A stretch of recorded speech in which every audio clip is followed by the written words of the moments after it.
During President-elect Donald Trump's first term as president, Linda McMahon led the U.S. Small Business Administration. Trump's choice for the Department of Education chief has served as a board member at a private college and briefly on a state board of education. Some analysts are worried. She certainly doesn't have much relevant experience in education, either at the K-12 or higher education level, relative to previous education secretaries. But many conservative analysts say she'll do well at streamlining the department and limiting its authority, which is what they want. The Department of Education does not need to be run by an educator. I believe we do need an experienced executive, someone who knows how to manage people, get things done, hold people accountable, understand results and reporting of results. The department's responsibilities include managing federal student loan and grant programs for higher education, overseeing civil rights, and distributing funds for low-income students.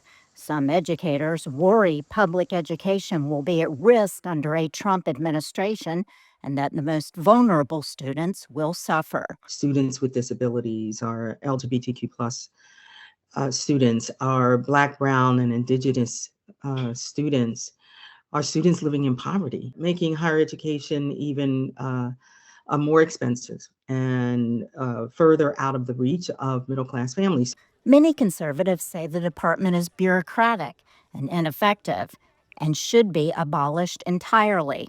That's not likely, but change is coming, say analysts from both sides of the political aisle. What I see happening over the next 4 years is really a slimming down of the department substantially and really getting the federal government out of the business of education as much as possible. Incoming Trump administration, I think, believes in cutting back a lot of the federal funding across all programs. Both sides may agree on promoting technical education as an alternative to a traditional university. What a lot of high school graduates, what a lot of workers want, is less a four-year college degree and more the kind of training that's going to help them get better jobs, that's going to help them have more successful lives. Right now, it can be really difficult to use a lot of federal support for higher education at some of these programs. A Republican-led education department can also be expected to attempt rolling back policies promoted by current President Joe Biden, such as protections for transgender students.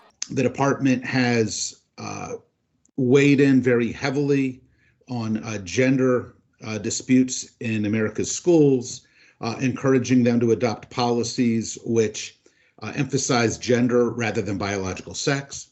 I think a Trump administration is likely to sharply reverse directions on all of this. McMahon will need to be approved by the Senate.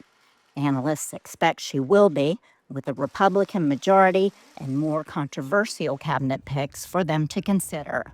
Laurel, Bowman, VOA News, Washington.